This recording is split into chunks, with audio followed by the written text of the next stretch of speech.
Bismillahirrahmanirrahim. Assalamualaikum warahmatullahi wabarakatuh. Kami dari kelompok satu akan mempresentasikan mengenai program yang kami buat. Nah, sebelum itu, perkenalkan saya Mufidalia dengan teman saya Andi Siti Nurfadila dan Chelsea Praskisa Lanteng. Baiklah, kita langsung saja masuk ke latar belakangnya. Nah, latar belakang mengapa kita memilih untuk membuat program skilling. Nah, karena saat ini banyak mahasiswa khususnya fresh graduate yang memiliki berbagai keterampilan tetapi masih kesulitan dalam menentukan karir yang paling sesuai dengan kemampuan yang mereka miliki.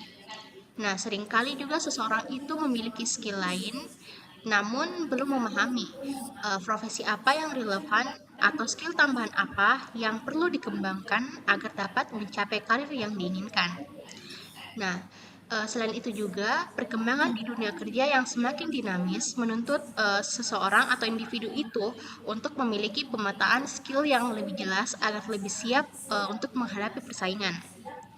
Banyak platform di luar sana yang hanya menampilkan informasi karir secara umum, tetapi belum mampu untuk memberikan rekomendasi yang lebih personal berdasarkan dengan skill dari pengguna miliki.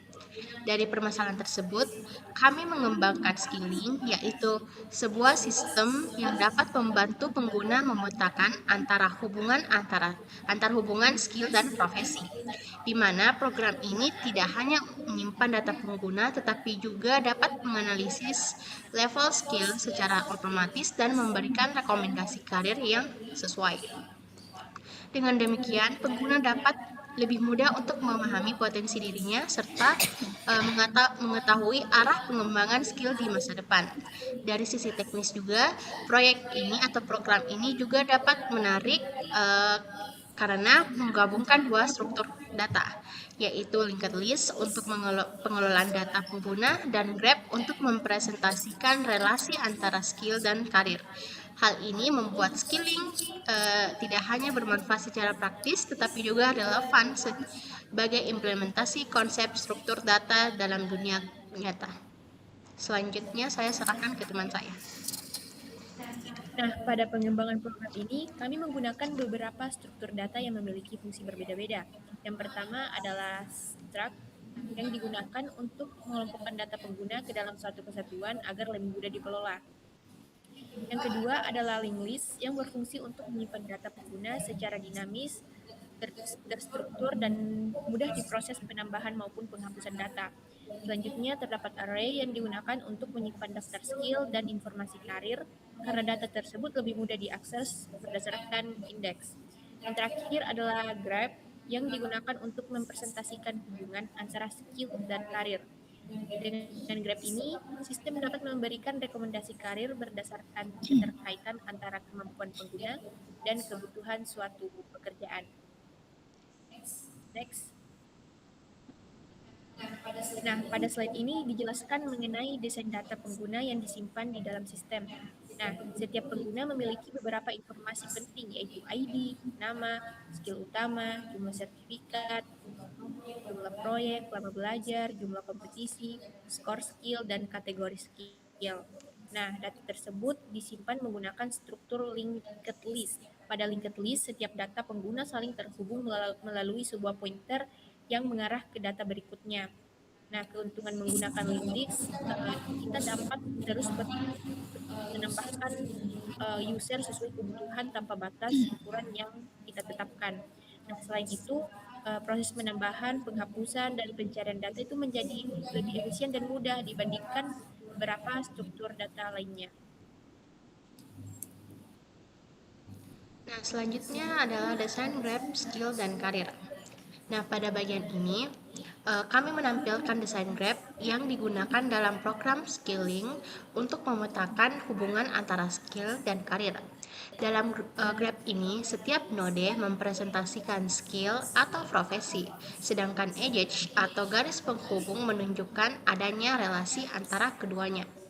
Sebagai contohnya itu, skill Python terhubung dengan karir data scientist dan backend developer.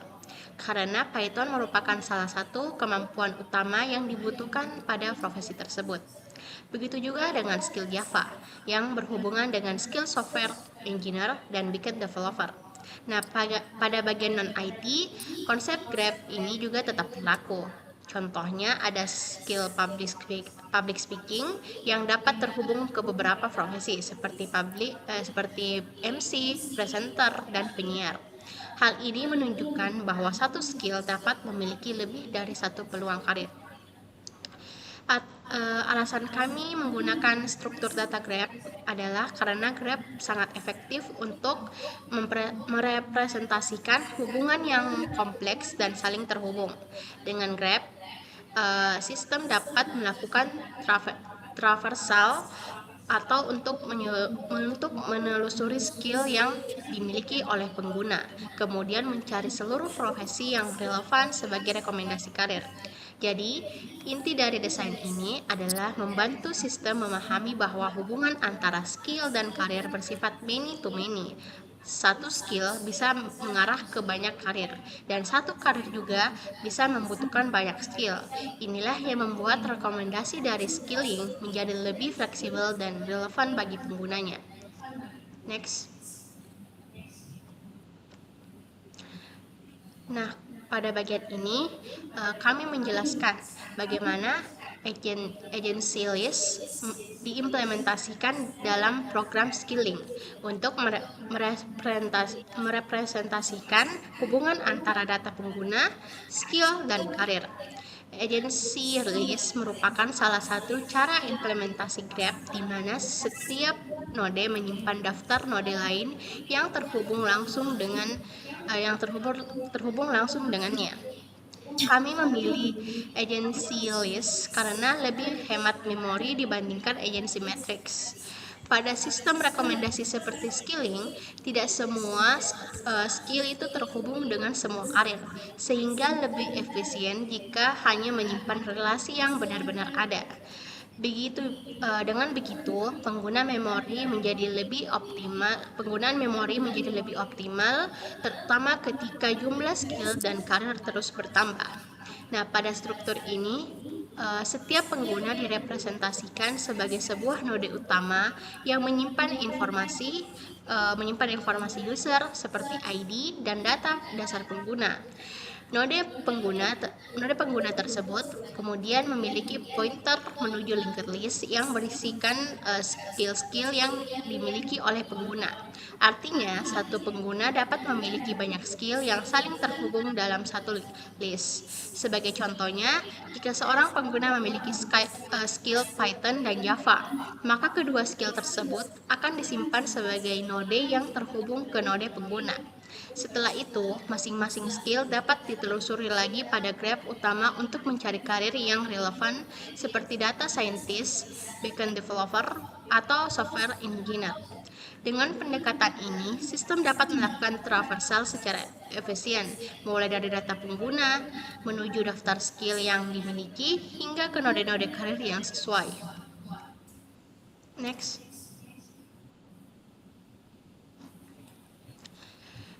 Pada algoritma perhitungan skill, kami menjelaskan bagaimana skilling menghitung nilai skill pengguna secara otomatis. Tujuan dari perhitungan ini adalah agar nilai kemampuan pengguna tidak dilakukan secara subjektif, tetapi berdasarkan indikator yang lebih terukur. Program ini juga menyediakan fungsi khusus bernama hitung skor yang bertugas mengalkulasi skor skill berdasarkan 4 indikator utama, yaitu jumlah sertifikat, jumlah proyek yang pernah dikerjakan, lama waktu belajar, dan juga jumlah kompetisi yang pernah diikuti. Keempat indikator ini dipilih karena dianggap dapat merepresentasikan pengalaman, konsisten belajar, serta tingkat keterlibatan pengguna dalam mengembangkan skillnya. Masing-masing indikator memiliki bobot yang berbeda. Sertifikat dikalikan 10, proyek dikalikan 15, lama belajar dikalikan 2, dan kompetisi dikalikan 5. Bobot ini menunjukkan bahwa pada sistem kami, pengalaman praktik melalui proyek memiliki pengaruh yang paling besar karena dianggap paling mencerminkan kemampuan nyata pengguna. Setelah semua nilai dijumlahkan, program akan menghasilkan skor akhir skill pengguna. Namun, agar skala penilaian tetap konsisten dan mudah dibaca, agar mudah dibaca, pengguna harus betul-betul untuk menampilkan jumlah sertifikatnya. Next. Oke, baik.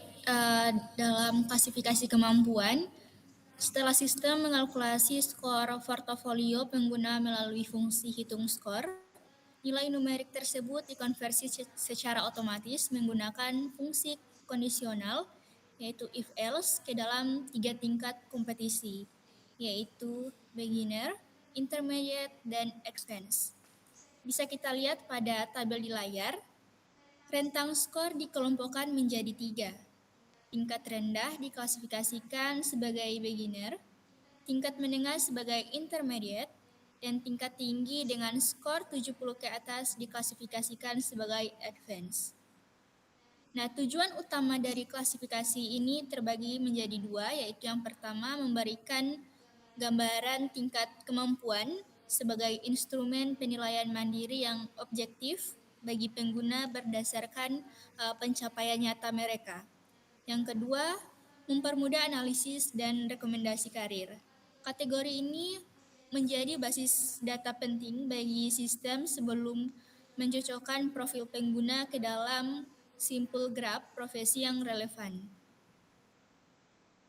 Nah, untuk fitur utama program, pada slide fitur utama program ini kami membagi arsitektur aplikasi skilling menjadi 3 pilar fungsional utama. Pilar pertama adalah manajemen data pengguna. Fitur ini mencakup operasi tambah, cari user, hapus user, dan tampilkan user. Seluruh operasi ini dimanipulasi secara dinamis, memanfaatkan efisiensi alokasi memori pada struktur data linked list. Pilar kedua adalah pengurutan data. Nah, di sini kami menerapkan algoritma bubble sort yang telah dimodifikasi khusus untuk bekerja pada linked list. Sistem ini mampu mengurutkan data pengguna berdasarkan 2 opsi. Pertama, berdasarkan skor tertinggi secara menurun atau descending, dan kedua berdasarkan nama secara alfabetis dari A sampai Z. Nah, pilar ketiga adalah rekomendasi karir. Fitur unggulan ini memanfaatkan representasi graf dengan metode ini secara adjacency list. Sistem akan menelusuri hubungan antar simpul untuk memberikan rekomendasi profesi secara spesifik berdasarkan skill yang dipilih oleh pengguna. Untuk slide selanjutnya yaitu hasil pengujian. Pada slide ini kami memvalidasi keandalan program skilling melalui serangkaian uji fungsional menyeluruh dari ujung ke ujung. Ada 7 poin pengujian utama yang telah kami lakukan dan semuanya berhasil dilewati dengan sukses, yaitu penambahan data pengguna ke dalam linked list, perhitungan skor otomatis berbasis pembobotan portofolio, penentuan kategori skill, pencarian data pengguna, penghapusan data pengguna dan pembebasan memori, pengurutan data menggunakan bubble sort, dan rekomendasi karir berbasis penelusuran graf. Nah, kesimpulan dari pengujian ini menegaskan bahwa seluruh fitur berjalan sesuai dengan spesifikasi perancangan awal. Sistem terbukti stabil, tidak mengalami kegagalan pointer, dan logika rekomendasi berfungsi 100% valid tanpa adanya bug. Demikian penjelasan materi dari kelompok kami. Terima kasih. Baiklah, itulah penjelasan mengenai skilling yang dibawakan oleh kelompok kami. Lebih dan kurangnya mohon dimaafkan. Wabillahi taufiq wal hidayah. Wassalamualaikum warahmatullahi wabarakatuh.